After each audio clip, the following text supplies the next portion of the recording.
மடப்புறம் கோயில் அருகே நடைபெற்ற நகையை இழந்ததாக ஒருவர் தந்த புகாரின் அடிப்படையில் காவல்துறையால் விசாரணைக்காக அழைத்து செல்லப்பட்ட தம்பி அஜித் அவர்கள் 2 நாள் விசாரணைக்கு பிறகு அவர் இறந்த ஒரு துயரமான செய்தி. சம்பவம் நடந்த நேரத்தில் நான் அப்பொழுது உள்ளூரில் இல்லை. குறிப்பா என்னுடைய கூட்டுறவுத்துறையின் சார்பில் டெல்லியில் நடைபெற்ற 2 நாள் கருத்தரங்கில் கலந்து கொள்வதற்காக முதலமைச்சருடைய அனுமதியோடு நான் சென்றிருந்தேன். நேற்றுதான் மதியம் நான் இங்கு வர முடிந்தது. ஆக நான் டெல்லியில் இருந்தாலும் இங்கு நடைபெறக்கூடிய அந்த நிகழ்வுகளை எல்லாம் எடுக்கப்பட்டிருக்கின்ற நடவடிக்கைகளை பற்றியெல்லாம் கேட்டு தெரிந்து கொண்டுதான் இருந்தேன். அதைப்போல வந்தவுடன் நேரடியாக நானும் இங்கே வந்து அந்த குடும்பத்தாருக்கு ஆறுதல் சொல்ல விரும்பினேன். இந்நிலையில் முதலமைச்சர் அவர்கள் தொடர்பு கொண்டு அந்த குடும்பத்தாருக்கு, அவருடைய தாயாருக்கும், அவருடைய அஜித்துடைய தம்பிக்கு நவீனுக்கும் ஆறுதல் சொல்ல வேண்டும் என்று முதலமைச்சர் அவர்கள் விரும்பினார்கள். அந்த அடிப்படையில் நேற்றைய தினம் வந்து நானும் அவர்களுக்கு ஆறுதல் சொல்லி துக்கம் விசாரித்து நடவடிக்கைகள் எடுக்கப்பட்டது பற்றியெல்லாம் சொன்னோம்.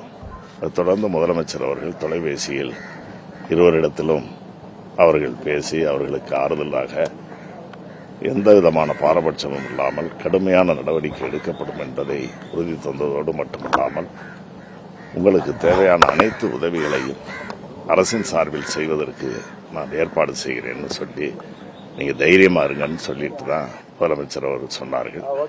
முதலமைச்சர் அவர்களுடைய அந்த வார்த்தைகள் அவர்களுக்கு அந்த மகனை இழந்த தாய்க்கும் சகோதரனை இழந்த அந்த தம்பிக்கும் ஒரு ஆறுதலாக நவீனுக்கு இருந்தது என்றால் அது மிகையாகாது. அதைத் தொடர்ந்து முதலமைச்சர் அவர்கள் உடனடியாக எங்களிடத்திலும் அதே போல மாவட்ட ஆட்சியரிடத்திலும் உத்தரவிட்டு தம்பி நவீன் அவர்கள் ஐடிஐ படித்த காரணத்தால் அவருக்கு அதற்கு ஏற்றவாறு ஒரு பணியை வழங்க வேண்டும் என்று, என்ன பணியை வழங்கலாம் என்று முடிவெடுத்து அவருக்கு ஆவினில் ஒரு டெக்னீஷியன் பொறுப்பு வழங்கப்பட்டிருக்கிறது.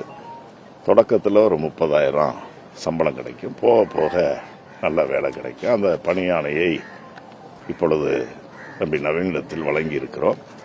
அவரும் அதை முழு மனதோடு மகிழ்ச்சியாக ஏற்றிருக்கிறார்.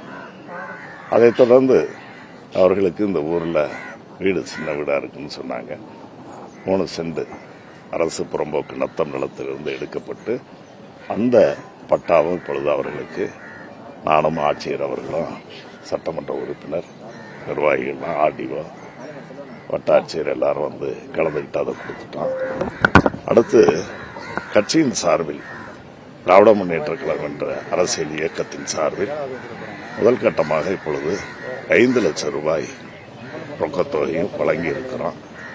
இது 3 மட்டும் இல்லை, இன்னும் இந்த குடும்பத்திற்கு என்னென்ன தேவைகள் இருக்கிறதோ அதை எங்களது இயக்கத்தின் சார்பிலும் அதைப் போல அரசின் சார்பிலும் முதலமைச்சர் அவர்களே நேரடியாக இதில் தலையிட்டு செய்கின்ற காரணத்தால் அவர்களுடைய அனைத்து பிரச்சனைகளையும், அவர்களுக்கு தேவையான எல்லா விதமான உதவிகளையும் முதலமைச்சர் அவர்கள் செய்வதற்கு தயாராக இருக்கிறார்கள்.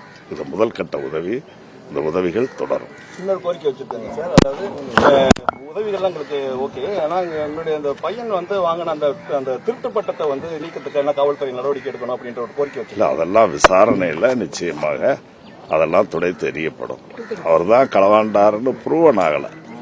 விசாரணை நடக்கிற நேரத்திலே அவரும் உயிர் திறந்த காரணத்தால் அந்த பட்டமும் திரும்ப பெறும். யாராவது இதுவாக கொடுக்கல, அங்கீகாரமாக கொடுக்கல, இடையில இருக்கிற அந்த இதுவும் நீக்கப்படும், அந்த கரும்புள்ளி அகற்றப்படும். செய்திகளை உடனுக்குடனும் துல்லியமாகவும் தெரிந்து கொள்ள சப்ஸ்கிரைப் பண்ணுங்க.